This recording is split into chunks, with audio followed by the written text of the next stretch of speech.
Welcome, everyone, to SI Media with Jimmy Traina. Thank you so much for listening. This is a special bonus episode with WWE superstar CM Punk. We will have a second episode for you this week. If you're tuning in for the regular Thursday drop, this week's pod will be out Friday with John Oran from Puck and Trainer Thoughts with Salicata. This episode, bonus episode, solo interview with CM Punk from the WWE. CM Punk will be wrestling at SummerSlam this Saturday on Peacock. First match back from an injury that he suffered at the Royal Rumble. Get into a lot of things with CM Punk. Tried to get him to comment on the possibility of Shane McMahon going to AEW. Didn't go well, as you'll hear. And got into a lot of other things with CM Punk. His return to WWE. Would he have come back if Vince was still in charge? How he deals with injuries. WrestleMania 40 main event. Cody winning the title. And where he was with wrestling during his time away from WWE. So all that on this episode with CM Punk, bonus episode. So check it out. And if you're not a subscriber to SI Media with Jimmy Traina, hit that subscribe button. All right, let's get to it. WWE superstar CM Punk right here on SI Media with Jimmy Traina. All right, joining me now, one of the top stars in the WWE. Huge event this Saturday, exclusively on Peacock from Cleveland Stadium, where the Browns play SummerSlam. He'll be facing Drew McIntyre, first match back from an injury. CM Punk, how's it going? It's going. I'm happy to be here. Looking forward to Saturday. Give me the breakdown of who calls you CM and who calls you Phil. Like I always get when you guys come on, I'm always like, I don't know what to do. So give me the. Yeah, well, that's a fantastic question. People who know me call me Phil, and then people who think they know me call me Phil. So it's a toss up, you know. Then I'll do CM. You can call me Punk. Punk's CM seems so. Ricky Steamboat calls me CM, and everyone always goes, "That sounds weird." Yeah, but when I was doing the intro, I'm like, "What's up, CM?" I was like, "Yeah." Punk, well, when you got, when you curse yourself with a stupid code name. Yeah. You're pretty good. I mean, you just have CM Punk and Phil Brooks. I've had WWE guys on here. There's like, Roman's comes on. I'm like, you're the head of the table. You're the everything. He's got like 10 names. So it confuses me. So those are all nicknames. I got way more nicknames than I feel like anybody. Yeah. Yeah. But I'll go with Punk. We'll do that. And we got good. SummerSlam, like I said, but I'm gonna come in hot just because I feel like. If you're any part of the wrestling world and you've been on social media today, everyone's losing their minds and going crazy because there's a photo of Shane McMahon meeting with Tony Khan, and you have a history with both AEW and WWE. I'll just say, Punk, what are your thoughts? Pass. Would it shock you if he ended up in that company? No, I don't think so. Okay. All right. We do have SummerSlam coming up. You came back to the WWE at the Survivor Series in 2023. Royal Rumble was your last match, suffered an injury. I would imagine, you guys are so used to injuries. It's part of your gig, unfortunately. I would imagine, now I know you also had a serious injury years ago with the Mercer. I would imagine this one, given how you came back, the fans ate up the comeback. It was one of the best comebacks. Everyone loved it. And then so shortly after, in terms of your career injuries, how depressing was this one for you? They all suck. Yeah. I'm such a curious case though, because people will say, "Oh, he's injured." And look what I have done while injured. I'm still the most interesting, talked about guy in professional wrestling. I still sell the most T-shirts. I still have the highest rated segments. And I'm tired of pretending that I have to be humble about that, because people will use my being injured as some sort of a negative. And I've just turned it into this blossoming positive. So, it bums me out when you get hurt, but when you've been an athlete for decades, you kind of get used to it, and you kind of realize that, like, okay, you cry about it for 8 minutes, have a cry with your wife about it and go, this really sucked because we had these plans and plans are disrupted. But a lot of the time, the best things come from when stuff goes haywire. Yeah. You know, if you have the experience and the knowledge to actually use what you've been given, like we have, I mean, I can't really complain. I just try to look at the positives of it, and people will be like, well, positives of being injured. Yeah, it gave me something to focus on. It gave me something to really just bust my ass and not prove anybody wrong, but prove myself right. Yeah. It's funny because I talk a lot about whenever a WWE superstar comes on, I often will talk about how sometimes in the wrestling world, it's kind of weird because anytime it feels like someone goes away from injury or otherwise, it sort of helps them because people love the return. I mean, you're seeing it now with Roman, like people are dying for Roman to come back. Your case was like you had just come back, and your case was sort of not that where going away didn't. But I wanted to get into that, and I'm glad you mentioned it. The way you guys have weaved yourself in while injured has been really masterful. There was especially that pay-per-view. I think it was the one overseas where you came in as the ref, and the way they shot it with the camera was brilliant. Yeah. And how have you had? So you're injured. Plans change. Have you had a lot of fun figuring out how to weave yourself in while you're not allowed, while you can't wrestle? Yeah, it's not so much an obstacle as it is just a challenge. Like I could have just run away again. That's normally not fun. But being around and being in the mix and being backstage for a lot of the shows that I don't even appear on, and just trying to still figure out the new regime and the new culture and everything like that has been creatively challenging. But I think it's something that has helped me remain positive. I'm not just sitting at home sulking. Like I'm still in the mix, and I think it just goes to show you that, when you're good at this, you're good at it. It's not just the one thing, I should have mentioned at the top, I said CM Punk will face Drew McIntyre SummerSlam this Saturday exclusively on Peacock, and Seth Rollins will be the special guest referee. I'm sure you're thrilled about that decision. Yeah, what am I supposed to do? Like, we don't got to talk about Seth, but it's we have to talk about Seth. It is what it is. Yeah, we have to talk about Seth only because I had him on the podcast right after you had come back, and I was trying to get into like his reaction when you came back at Survivor Series, and he's adamant that he didn't know you were coming back till your music hit and you walked out. So if that's the case, do you get like extra pleasure that you pissed him off so much at your return?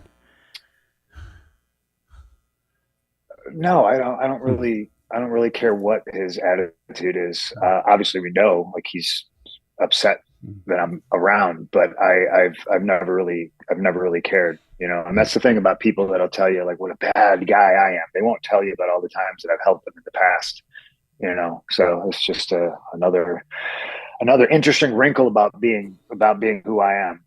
You're both Chicago sports fans. You can't bond over that. Put the differences. The dude's from like Idaho. What are you talking about? Chicago. Isn't he from Iowa? Fan? He's from Iowa, but isn't he a big Bears? He's a big Bears fan. What's the difference between Iowa and Idaho? Well, potatoes? I'm from New York, so like that. You're asking the wrong person that question. No. Potatoes. You both Bears fans. You don't know. You guys never like cross paths in the locker room, but like Caleb Williams can't wait this year. It's just. Doesn't happen. No. Are you excited about Caleb Williams this year? I know Seth's probably a much bigger football guy than I am. I can't get excited about anything Bears because it's the Bears and it's the McCaskies, and it's just you want to hear it from a Bears fan. Go talk to Seth. You want to hear it straight from a Chicago guy, man. The ownership and the management has been rotten since '86. Yeah. I know you're more of a hockey guy. Hockey's your sport. Yeah. And I'm not a big hockey guy, so that's a problem for us because I have no questions about hockey. It's no problem. I mean, you know how dominant the Chicago Blackhawks were in the 2010s. Yes. Yeah. And they had, like it was Bill Wirtz was the owner. When Bill Wirtz was no longer the owner, look what happened. Yeah. McCaskey's got to go. We have that going on with the Yankees a little bit. George Steinbrenner died, and now Hal doesn't do anything. Tell me about, there's a lot going on with WWE. Like I said, we have SummerSlam. You have your match against Drew McIntyre, Seth Rollins, the referee.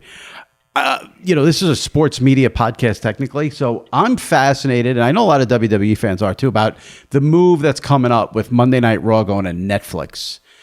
I'm curious, you as a performer, how do you feel about it? Are you, everyone thinks we're going to push the boundaries a little more. We're not going to go full Attitude Era, but maybe we can push the envelope. I'm just curious what you think as one of the top guys in the company. I feel like we're pushing the envelope now, and I don't want people to use Netflix as a crutch to say the F word. And I feel like that's immediately where everybody goes, oh, we're going to get the swear. And it's just like, no, because then if everybody swears, it doesn't mean anything. If everybody's throwing the bird, it doesn't mean anything. If every show somebody's, bleeding and they fall off a building, it doesn't mean anything. The only thing that excites me about Netflix is what should excite everybody about Netflix is we are going to be seen by billions more people. Like, it's unfathomable, I think, to a lot of people what the Netflix deal means to a wrestler in WWE, because USA Network has broadcasted professional wrestling for WWE for decades. Raw has always been on USA.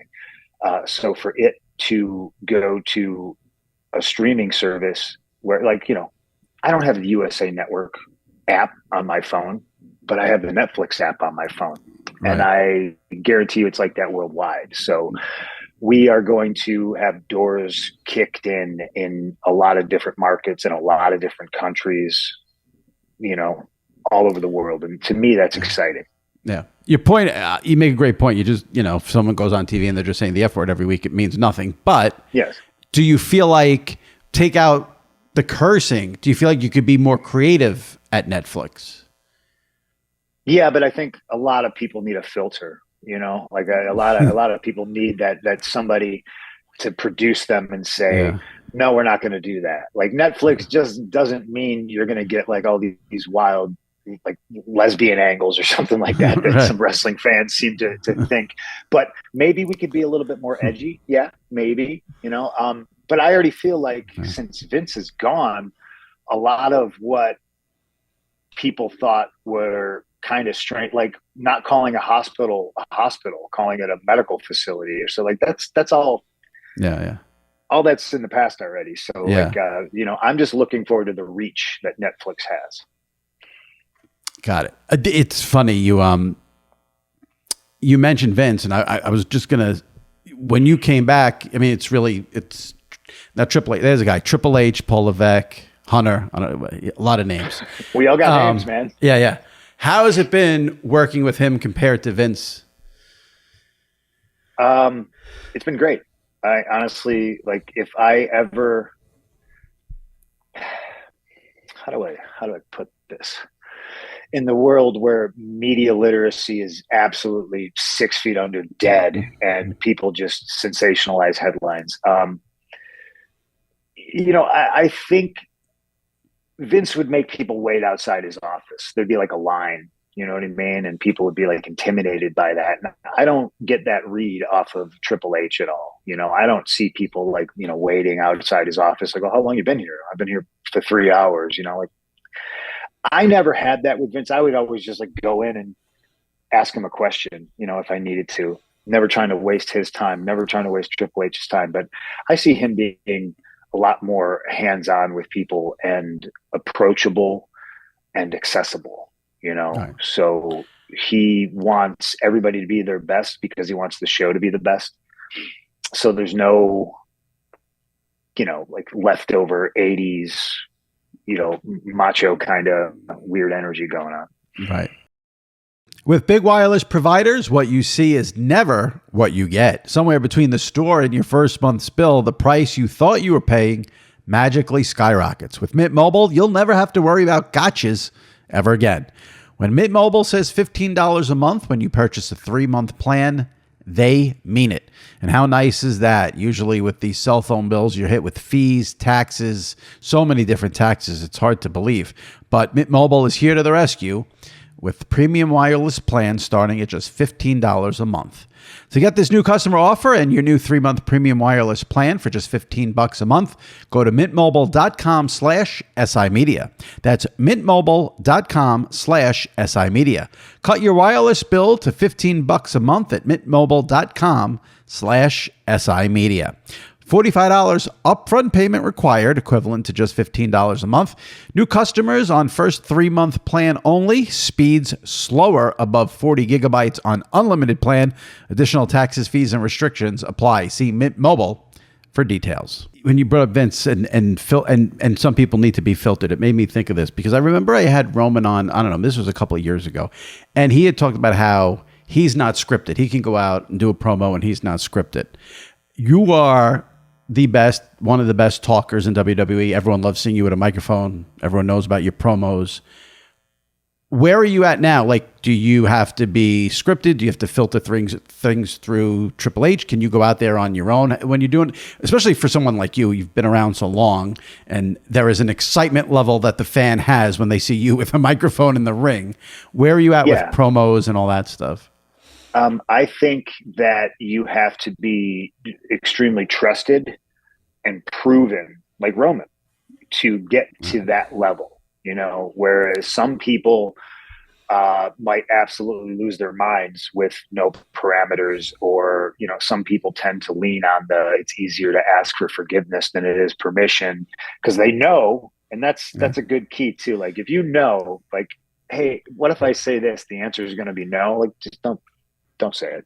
Right. You know, you probably just wind up getting everybody in trouble. But I'm on that same level I've always been at, where, you know, if somebody who has just been hired as a writer hands me 8 pages and goes, here's what you're saying, I just kind of go, well, no, that you don't know me. You haven't lived my life. You don't know where I'm coming from. Like, you know, and I used to have the reputation of being like, I'm not saying any of this. I'll put it in my own words, which is a difficult skill to learn. But now that doesn't happen. You know, I will gleefully work with a writer, but it's instead of them saying, here's what you're saying, it's what do you want to say? And, you know, if I think, hey, what do you think of this? If I have a question to ask Triple H or anything like that. But you know, a guy like Roman and a guy like me, I think experience and being proven and being trusted like that for so long goes such a long way, that you know the temperature of the room and you know where the line is. I've always been great at knowing exactly where that line is and just going a little bit over it, so nobody ever really knows what is going to happen or what's reality when I got the microphone in my hand. If you can share this with us, I would love it, because I'm sure the listeners would love to know this. Can you share with us any time in your career where you did get in trouble for a promo, or like you said something and you get backstage and someone's pissed off, or didn't, maybe, you know, you shouldn't have said this, shouldn't have said that. Has there ever been a time that sticks out where you did ruffle feathers? Because you're known as someone who would probably ruffle feathers, the character-wise, maybe on what we see on TV. But I would love to know backstage if there was ever a scolding for CM Punk. I mean, trying to think. Scolding, no. Like, how about it? You shouldn't have done that. You shouldn't have said that. Well, I expected that after the pipe bomb, but I think it was so good, and that's another thing. Like, you have to trust your instincts and know that, like, if it's great, they can't say anything. Right. Pipe bomb was great, so Vince was just like, I smell money. Great. Right. You know, you can't be mad at me. Like, if you go out there and you lay an egg doing some wacky stuff, like, chances are you're not going to get the microphone ever again.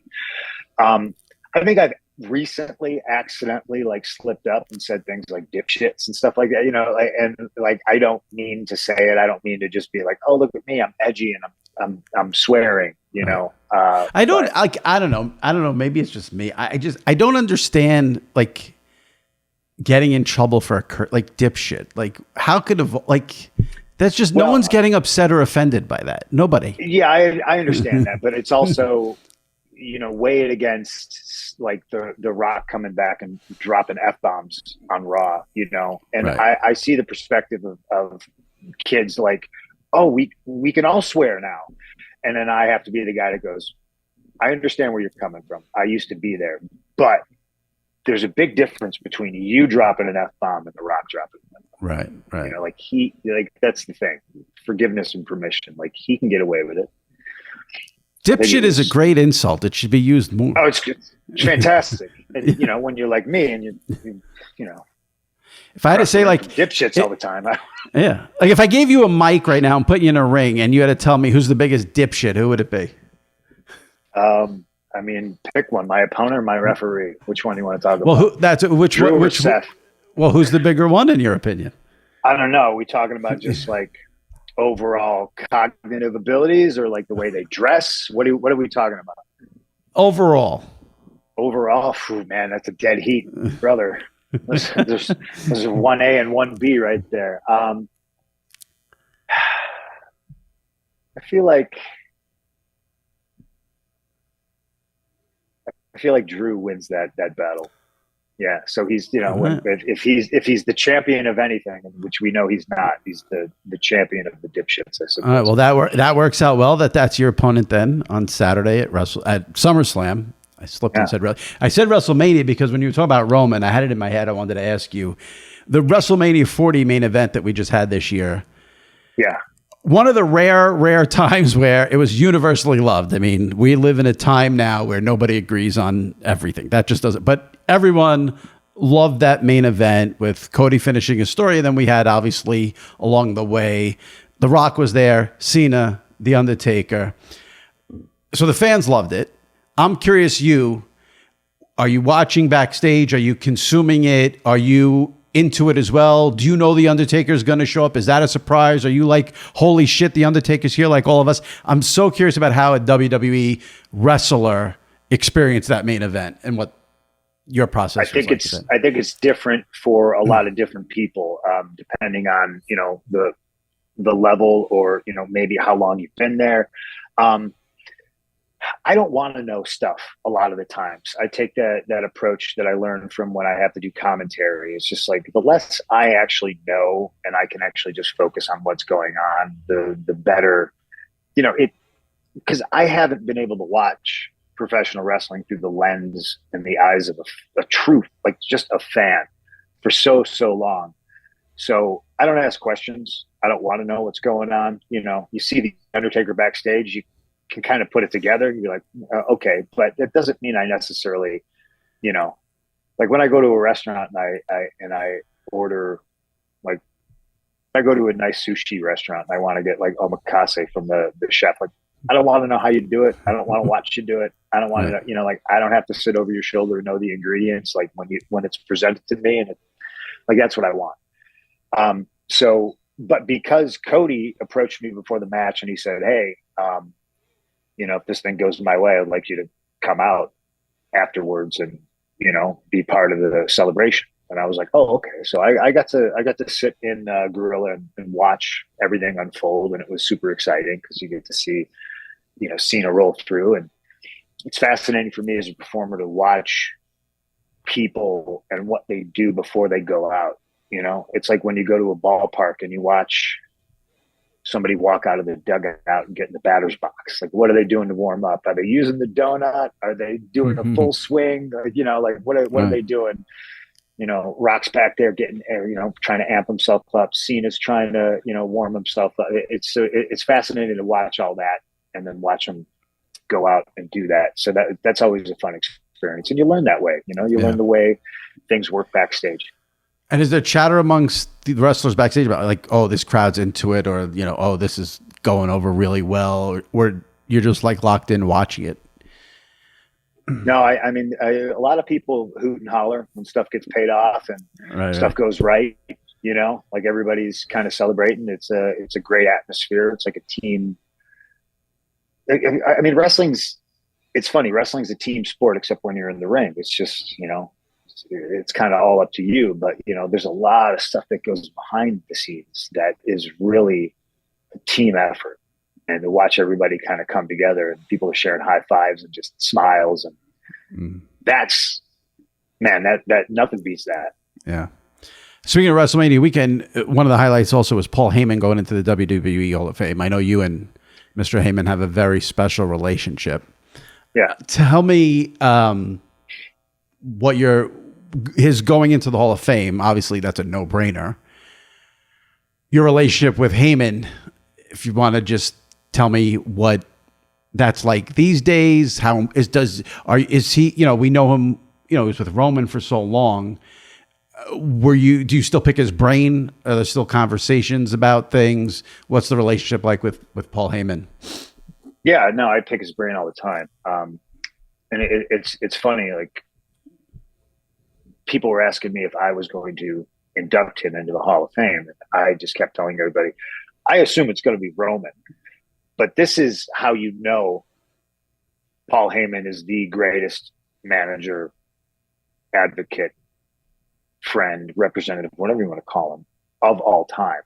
Could have been me that inducted him. It could have been Roman.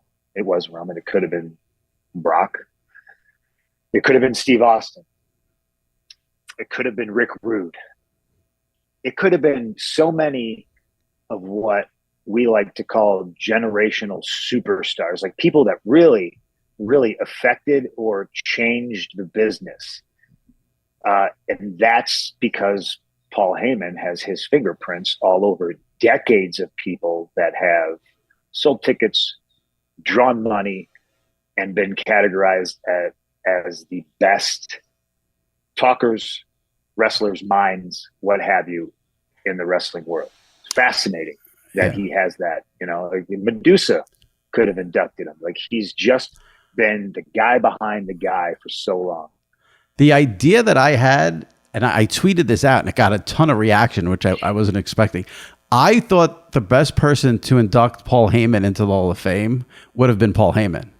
Like, he could have come out there with his whole, my name is Paul Heyman, I'm here to induct the greatest. It would have worked. It would have been tremendous. He sort of did it. He put the trench coat on and he did the Paulie dangerously thing. So he kind of did it. But I was right. I was hoping for that. We could put him in again next year too. Like that's the other thing too. Like he went in. I don't know why. There's so many different wings. Guys are going in as wrestlers. Guys are going in as managers. Put him in again every year just to get the speech. I wrote a column once saying that for SI.com that Bobby Heenan was the greatest manager of all time, and then I had Paul Heyman on the podcast a couple of months later, and he spent the first 10 minutes like ripping me a new asshole for that. But again, he's more than a manager. He's multiple titles. There's an argument there. But I feel like as we all get older and the older generation, unfortunately, disappears, you're going to have people that are like, who's Bobby Heenan? That's just life. We could argue about who the best baseball player is. We could argue about who the best hockey player is, whatever. There's always going to be a newer generation that focuses on like what's more current. If you're a wrestling fan saying, who's Bobby Heenan, get your ass on YouTube. That's all I would say. I mean, that's the world we live in now. Or the WWE Network on Peacock. Do it that way too. I mentioned that I had tweeted about Heyman should induct Heyman. I noticed in doing a little research for the interview, you have not tweeted since June 3rd, 2022, but you're active on Instagram. So I'm just curious why the departure from the cesspool known as Twitter. You said it. Twitter's absolute trash. I don't want to hang out anywhere where people are trying to tell me to kill myself and what a horrible person I am. And on Instagram, I get to look at puppies, and that's cool. Can I just tell you, this is, I shouldn't admit this publicly, because I have a WWE person on. You said puppies, and I did not think of dogs. You thought Jerry Lawler. I'm a Jerry Lawler guy, so that I was like, oh, that's interesting that Punk would admit that. But see, maybe we'll get some boobies on Netflix. You never know. You never know. No, but Twitter's an awful place. Yeah. And I love I love wrestling fans. I don't necessarily love Twitter wrestling fans. You know, like the people who say the most despicable things to you, like there's no consequences, and then follow it up with like, oh, but so and so's mental health is so important. They're all fucked. Fuck them.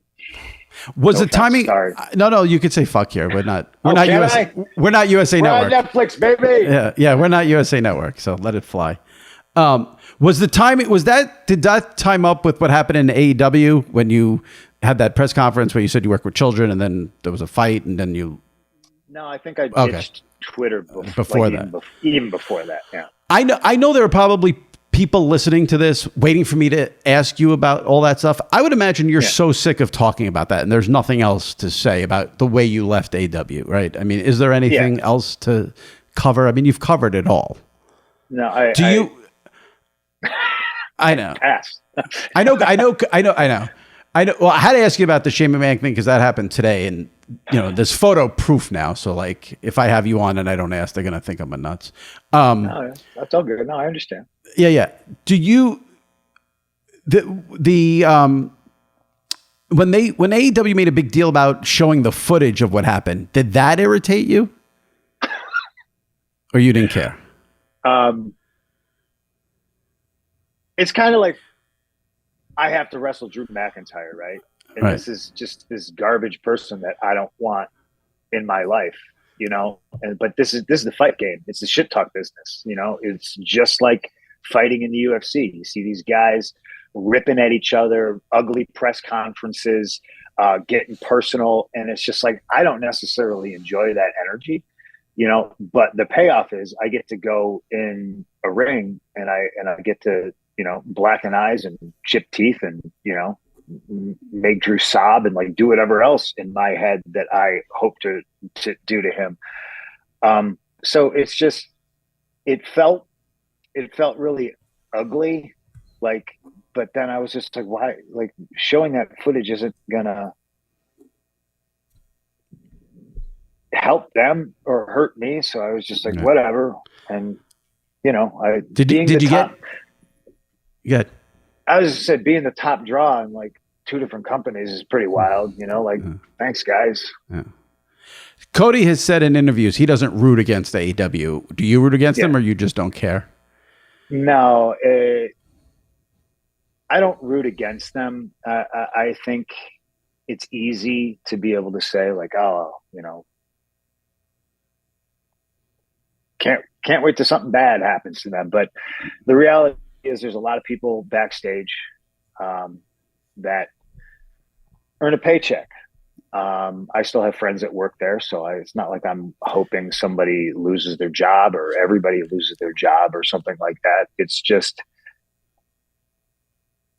I look at it like it's just not the same business that I'm in. And if you're trying to get paid and you can go there, go get paid. Yeah. Congratulations.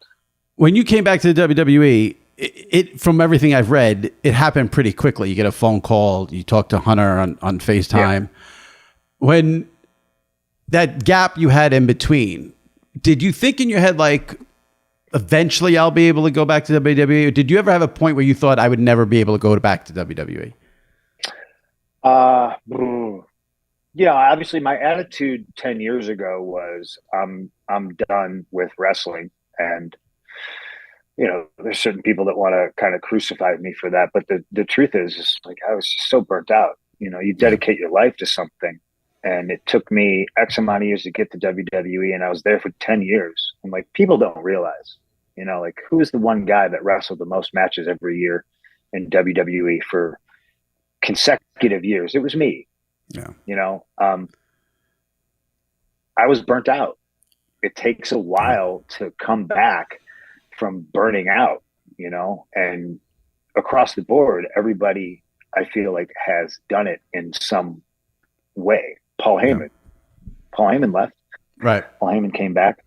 I think the door being open with Vince leaving, I think really kind of almost expedited things, being told that it's a completely different place and kind of having to have blind faith to go back into that is a risk. But now I can tell you, I think it's a completely different place. I saw Governor Ventura the other day. I was going to ask you about that. Dude, absolutely 100% blown away. One of the coolest things that's ever happened to me in my life is he tells me that he saw I came back and he said, the place must have changed. If Punk's back, I'll go back. What? So you were responsible for him at Monday Night Raw, according to him. You're not. That's wild. That's pretty wild. I can't take credit for it, but I think a guy like me being back, I think speaks volumes. Obviously it does. So if it was the same company and Vince was still there, do you go back? I don't think so. No, I think. Someday I'll write a book and I'll tell everybody about. If anyone should write a book. Yeah, I know. Right? And I should say, give everyone. I'm gonna wrap up with a couple of quick things. But SummerSlam is this Saturday, exclusively on Peacock. CM Punk versus Drew McIntyre, special guest referee Seth Rollins, which is not making Punk very happy. And it's also in the Cleveland Browns Stadium. Is that super cool when you guys get to wrestle in a football stadium like that? I would imagine that gets you a little bit amped up. Oh, 100%. It's just wild how big everything's become. Going back to Netflix, that's why it's exciting to me, because it's just like, how much bigger can this get? How do we push the envelope to really blow the top off this thing? I think momentum since WrestleMania has been like a freight train. We've maintained it. Cody on top and SmackDown is doing tremendous business internationally. In Mexico, just came back from Japan, sold out shows in Tokyo. The videos of those shows are wild. Yeah, the videos are wild from those shows. It's crazy. So, wrestling in front of that many people, and you don't have to fly internationally. Awesome. All right, I'm going to wrap up. I got to do a couple of quick things here. I have to tell you, you did one of my all-time favorite things in the history of professional wrestling. You don't get enough credit for it. And wrestling fans remember big storylines and big swerves and all this stuff. You having Howard Finkel as your special ring announcer, I think was one of the greatest things in the history, because I love Howard Finkel. And in fact, I tried to get him on. I had an older podcast once, and I guess that was when his health started to decline. I would have loved to have interviewed him because he was there forever. And, growing up in the 80s is that, and new, that is a guy that should be celebrated more. So that was, whose idea was that, and how much fun was that? That was my idea, because it was a very CM Punk thing to do. And it's just one of those things that is sometimes you get the light bulb. Yeah. Oh man, we're in the Garden. Del Rio has his personal ring announcer. I feel like I should have mine. It's such a smart ass CM Punk thing to do, And certain people were like, "Oh, Howard doesn't look good on television," and I was just like, "It's a good thing. I don't give a shit what he looks like. I need that voice, and I need it in the Garden." Such a baby face move, But it's so awesome. Because I struggle sometimes being an overly saccharine baby face, So I either really need to be a smart ass, or I need a really strong foil that people really want to see me get my hands on, if we eventually get a CM Punk Cody Rhodes feud, you think he's the face right now. Would we get two faces, or would you have to get down and dirty? I think, and this is the nicest thing I'll probably say about Seth Rollins. I think if you put me in, when it's superstar versus superstar, right? If it's Cody and Punk, or if it's Punk and Seth, I think that is the rare air magic where we get to let the fans just do whatever you want. Right. You know what I mean? It's just two strong personalities. You look back at how many times Rock and Stone Cold main event in WrestleMania. Can you tell me who the bad guy and who the good guy was? No. Or was it just two icons? So I think in that situation, But of course, Cody would 100% be the villain because everybody loves me. Well, at some point, when he becomes a heel, that'll be wild too. So there's a lot to play out with both of you. All right, I got to end it sort of unprofessionally. Whenever I tell people I have a WWE person come on, I always get bombarded with ask him this, ask him this, ask him this, more than anyone else. But I have to say, so my niece is a huge WWE fan, my niece Lena, and when she heard you come, her all-time favorite wrestler is AJ Lee, and she's like, you have to ask him. Now, again, I said CM Punk is not going to decide if his wife comes back. She has to, but I said I would mention it to you, so maybe you can push your wife in that direction or do something where AJ Lee comes back from my niece. So just want to throw that out. Your niece, bless her heart. You cannot possibly push my wife in any direction she does not want to go. Right. I get this question every single time I'm interviewed. I do not mind because it makes sense to me. Because I am as big a fan of AJ Lee as your niece or all of her legions of fans. You know, she inspired an entire generation of female wrestlers, and I think you're seeing a lot of them come through NXT now. There's even some that aren't, on the indies and everything like that. So what she did resonated. As a fan, 100%, I would do cartwheels, if she came back. But I cannot